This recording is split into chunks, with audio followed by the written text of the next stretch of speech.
The short answer I can confidently say is because it hurts. Nobody likes to do something that's uncomfortable. But if you clicked on this video, oh buddy, you're in for a treat of the psychology of a leg day. The reason why I can say that is because at a young age, I've been to a boarding school where I spent 13 months at. I've been to a mental hospital 2 times. I've been in wilderness therapy for 3.5 months. So it's safe to say I was a troubled teen. And by going to those programs, I learned a lot. I had a lot of therapists, I met a lot of smart people. And at the 13-month, the longest program that I ever was at, had a gym there. And so obviously we talked about it. How did that make you feel? You know, shit of that nature. I have kind of an understanding of more of the reason why we don't like to hit legs. As simple as that. Like I said, everybody knows the short answer. Everybody knows that it's uncomfortable and it takes discipline and, you know, all that BS. But what I am very interested in is why is the why for the why. I'd like to say that I'm a person who doesn't really think very surface level-y, you know? Like, I'd like to think about stuff on a deeper level just because, you know, it's more fun to me. It makes life more enjoyable to me when I'm able to think about stuff on a deeper level because it brings value to it and it brings quality to my life. When I think about simple stuff the hard way. I guess you could say that's a little bit of overthinking, but hey, you don't get smart by not thinking twice about something, you know? You gotta question it, believe it, don't believe it. You know, you gotta run it through the loops of your head, and by doing that, it's clutter brain, it's overthinking. But if you can, you know, manage your thoughts, then you can get to the real reason of why you're lazy. No, I'm kidding. Why we don't wanna hit these big old guys. Because I know there's something out there. There's something deeper. So this is going to be a nice little work session for us in our brain ski at the G ski. That's where I just pulled up. So we're going to be doing a little bit of dialogue in the gym while I hit leg day. So it's going to be a fun one. We landed at the G ski and I got 3 things to talk about. Number 1 being, obviously it's physically hard, but that equals mentally hard. And that carries over to what my old football coach used to tell me was, how you do anything is how you do everything. So if you make your bed in the morning with minimal effort, that's the first task of your day. So what do you think the next task is going to be like? Minimal effort, because that's a small little habit that you're carrying over. So if you're not used to pushing yourself hard in the gym or doing hard stuff or putting yourself in uncomfortable situations, you're not necessarily going to do something that is a whole nervous system attack, which is a leg day. A leg day stimulates the most amount of nervous system because that's a whole half of your body. Whereas our arms, that's only like, what, a third? 1/3, 2/3, 3/3. So in life, if you're not used to being uncomfortable, you're not used to pushing yourself because you don't think it's necessary, odds are you're not gonna push yourself hard in something that you necessarily don't care about. But it's that right there that makes it one of the most important things in the gym because it's the thing that we do not want to do the most. So guess what? We gotta do that thing the most to build mental resilience. Number 2 is pride. And this one's mainly for the men because, you know, we're prideful creatures. And if we don't see that it'll give us enough status or enough physical gain, we're probably not going to end up doing it because it's not at the forefront of our mind. The forefront of our mind is surface level, and we want people to look at our muscles, we want people to look at our chest, we want people to think that we're big. And nobody's really looking at the legs. And by us not hitting legs, that's a fault. It's a little twisted for me because I almost started the gym with hitting legs a lot because I was a soccer player and therefore I had really strong legs. So I capitalized on it and I was like, oh shoot, I can get high numbers. People are like, wow, you can do that? And so it fed my ego.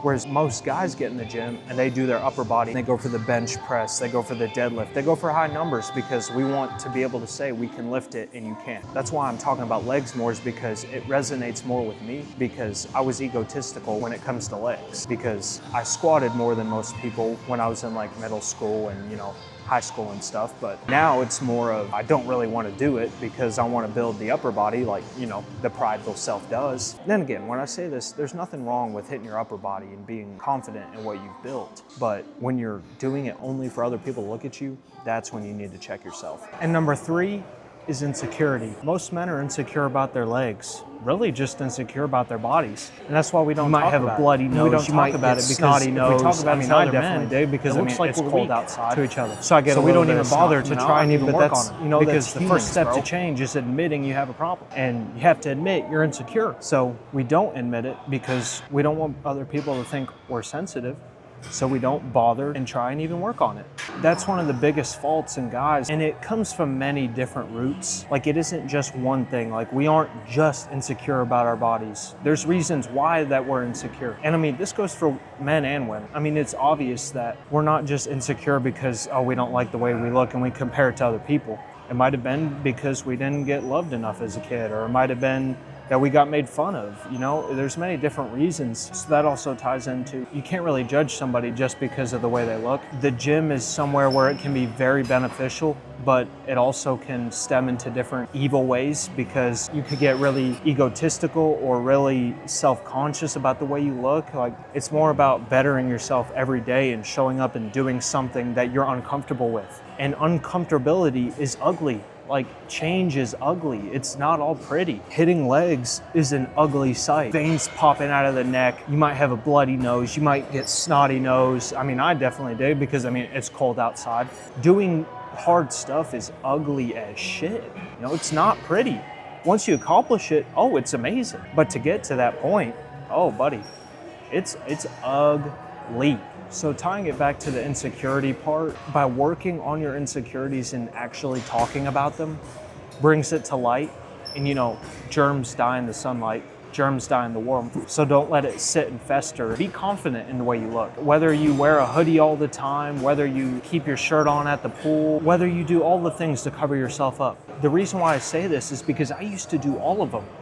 I would always wear a shirt in the pool because I was insecure about my body. And so bringing out in the light, I'm not saying go run around streaking everybody, but you should talk to somebody about it. Or even if it's not talking to somebody, think about your insecurities on your own, journal about it. Bring it to light. Don't just keep pushing it down, because the more you think about it and work through it in your own mind, the more you'll start to ease into the confidence. When I tell you to go sit and talk in your mind about it, I'm not saying to overthink about it and sit in like a negative headspace, because then that's no good. But you have to make proactive ways, and you have to think about proactive ways in bettering it. When there's an evil and there's a bad, there's always the other side, which is good and the light. So try to find them. By me sharing these things, I just wish I heard it when I was 12, 13, 14, 15, 16, 17, 18, even 19 years old. I'm 20 now. Like, I wish I heard what I'm telling you now. I wish I heard it when I was younger, because it's so important to work through your insecurities, because that bleeds through your whole life. You don't have to be the most confident person in the world, but be confident in who you are and what you've done and what you've become. Just being on this earth is a miracle. Okay, I just wrapped up my lift, and my final thought is that it is so crucial for us to do something in our life that is not flashy, it is hard to do, because it builds our mental resilience. Because when you do something for yourself that's hard, you start to teach yourself that you can do things. You start to prove to yourself that you can do better things. And then on the flip side of that, if you lie to yourself, like you say, I'm gonna wake up in the morning and go run. If you say, I'm gonna stay on top of my diet, and you don't do it, you're lying to yourself. Now that breaks trust within yourself, and you don't want a bad relationship with yourself. So the more and more you do something hard and you prove to yourself that you can do that thing that's hard, you start to unlock like a whole new mindset of, I can do that. You know, that's hard, but I can still do it. I believe in myself. You want to prove to yourself that you can do hard things. And by doing that, guess what? You gotta do hard things. And it's ugly, uncomfortable, like I said earlier, but that's the grit of accomplishing anything you want, is doing that ugly, hard work, because one day it'll actually amount to something. And it compounds every day. The more and more you do something every day is the closer and closer you get to that thing. You don't have to make big leaps. You can just make little steps. Because it takes a lot of energy to do a big leap. And guess what? You're gonna be stopped right there. But if you do small steps, it's consistency every single day. Consistency every single day. Consistency every single day. Until you're close and you're right there. Because you put the hard work in and day out. And if you couldn't tell already, this video wasn't very surface level. So if you made it till now, man, you're one psychologist. This video is about learning how to be a better human with doing hard stuff. and ugly and annoying stuff. We want to optimize our life through discipline and enjoyment. You don't just want to do the discipline side. You don't just want to do the enjoyment side. You want to go right down that middle path. And obviously it's not going to be a straight line. Some days you're going to fall back and do more enjoyment stuff and you're going to fall off track of the discipline journey, but then you can steer right back. Don't overcorrect, but just keep on moving. See, an insecurity that I'm working on is how I'm perceived. You know, what I put off to the world. Is that truly myself? Or is it just this fake version that I put out? That's what I'm insecure about. And guess what I'm doing? Every day, I'm putting in reps to try to put out a true version of myself, because I hate being fake. And I don't want to say I hate fake people, but you can kind of get the drift of what I'm saying. There is so much power in authenticity, and we need more of it in this world. So hopefully this video taught you how to squat better and hit your leg press better and hit your leg extensions better. Because you know, this was a surface level video, and that's all you came here to do, was learn how to squat and hit your leg day better. Right? Yeah, that's what you came here for. So with all that being said, do something that's hard every single day to prove to yourself that you can do hard things. Because if you tell yourself you're going to do something and you don't do it, you're lying to yourself. So don't lie to yourself. Love yourself. Be yourself. Be authentic. Achieve greatness. Shoot for the stars. With all that being said, love you, bye.